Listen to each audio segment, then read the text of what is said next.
Assalamualaikum, welcome back to my YouTube channel Learn with Laila Afzal Khan. In today's video, we are going to discuss the BRICS latest meeting. अब हम इस meeting की कुछ details discuss करेंगे, major agenda, key points of the BRICS and its expansion. इससे पहले जो मैंने ब्रिक्स की पार्ट 1 वीडियो बनाई थी जिसमें मैंने ब्रिक्स का इंट्रोडक्शन दिया था, ये कब बना, कैसे बना, इसके पीछे मकसद क्या था बनने के, ये सारी डिटेल्स उसमें मौजूद हैं और इस वीडियो की लिंक जो है डिस्क्रिप्शन में मौजूद है। अगर आप लोगों ने वो नहीं देखी तो पहले वो देख लें। तो चलिए हम अपना आज का लेक्चर शुरू करते हैं विदाउट वेस्टिंग टाइम। सबसे पहले हम ये देखते हैं financial cooperation and BRICS expansion को देखते हैं। सबसे पहले ये बात आप जहन में बिठा लें, ब्रिक्स की का जो ग्रुप है इसके मेंबर स्टेट्स फाइनेंशियल कोऑपरेशन इस ग्रुप का मेन एजेंडा है इस ऑर्गेनाइजेशन का। और ये जो लेटेस्ट मीटिंग हुई है इसको किसने होस्ट किया है? इसको रशिया ने होस्ट किया है। जो रशियन प्रेसिडेंट है व्लादिमीर पुतिन, इसने होस्ट किया है। इस ग्रुप का जो मेजर एजेंडा है वो कुछ यूँ है। इस वक्त आपकी स्क्रीन पे नज़र आ रहा है, आप इसका स्क्रीनशॉट भी ले सकते हैं। तो हम अभी इसको डिस्कस करते हैं। ये मेजर पॉइंट्स हैं इस ग्रुप की लेटेस्ट जो समिट हुई है उसका। Deepening of cooperation in financial sector, this is the number 1 point कि कोऑपरेशन जो है इन लोगों ने बढ़ानी है और भी स्ट्रेंथन करनी है। किस सेक्टर में? फाइनेंशियल सेक्टर में, among member states. Discussion about the settlement of international issues including the settlement of regional disputes. इस रीजन में जितने भी डिस्प्यूट्स चल रहे हैं, क्लैशेस चल रहे हैं अमंग 2 स्टेट्स और अमंग 3 स्टेट्स, सबसे पहले तो इसको ख़त्म करना है।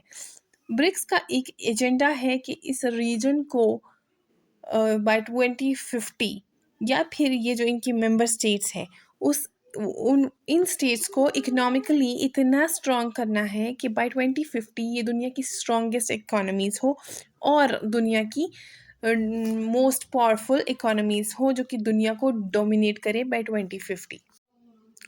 तो ये चीज़ जो है हम देख सकते हैं कि ये इसका मेन एजेंडा है।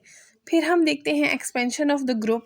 ये भी एक इम्पॉर्टेंट पॉइंट है इस समिट का कि ये जो ब्रिक्स ऑर्गेनाइजेशन है, जितने ज़्यादा इसमें स्टेट्स जो है इंक्लूड होने की ख्वाहिशमंद होंगे और इंक्लूड होंगे, उतना ही ब्रिक्स का फ़ायदा है, इन स्टेट्स का फ़ायदा है, उतना ही इनके जो गोल्स हैं इस ऑर्गेनाइजेशन के वो अचीव होने में आसानी होगी। अब हम इस ग्रुप की एक्सपेंशन को देखते हैं। अच्छा, originally Brazil, Russia, India, China and south Africa इसके मेंबर स्टेट्स थे। इन्हीं मेंबर्स के बदौलत ये इसकी फाउंडेशन रखी गई, इसको इस्टेब्लिश किया गया। Although south Africa joined in 2011। इसके अलावा मैंने ये पिछली वीडियो में बताया हुआ है, तो आप वो देख लें पहले। Secondly, Iran, Egypt, Ethiopia, the United Arab Emirates and Saudi Arabia have recently joined the organization. Or Turkey, Azerbaijan, and Malaysia have officially submitted their desire to join the organization. ये 3 स्टेट जो नीचे मैंने highlight भी किए हुए हैं, ये इस प्रोसेस के अंडर हैं कि ये ज्वाइन करें। अब हम इस समिट की डिटेल्स डिस्कस करेंगे। अच्छा, सबसे पहली चीज़ ये कि ये 3 डे समिट थी। Secondly, it happened in Kazan, Russia. उसके बाद 36 countries have attended the summit. Main points इसमें क्या थे? 2 चीज़ों पे बहुत ज़्यादा जोर दिया गया इस समिट में। Number 1, expansion of coordination on all multilateral forums. पहली चीज़ ये कि सिर्फ ब्रिक्स के थ्रू तक लिमिटेड नहीं रहना, जो मेंबर स्टेट्स हैं जो कि बाकी फोरम्स पे भी प्रेजेंट हैं, जैसे SCO हो गया, तो वहाँ पे भी इनकी आपस में क्या होगी, कोऑर्डिनेशन होगी। Then last but not the least and सबसे important cheese, creation of a new payment system, which is सबसे important point।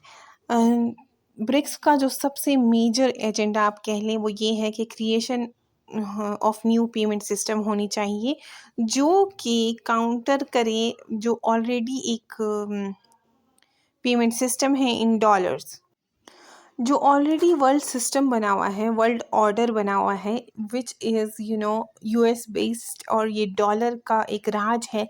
इसको काउंटर बैलेंस करने के लिए एक नई पेमेंट सिस्टम बनाई जाएगी जो कि ऑलरेडी हम लेटेस्ट न्यूज़ अगर आप लोगों ने देखी हो तो एक बैंकिंग सिस्टम होगा जो कि काउंटर बैलेंस करेगा यूएस डॉलर को।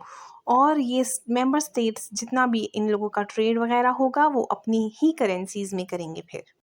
तो ये था हमारा आज का लेक्चर। आई होप सो आप लोगों को अच्छा लगा होगा। कोई भी क्वेश्चन आज के लेक्चर से रिलेटेड या फिर आप चाहते हैं कि मैं किसी और टॉपिक पे वीडियो बनाऊं तो कमेंट सेक्शन में बता दीजिएगा।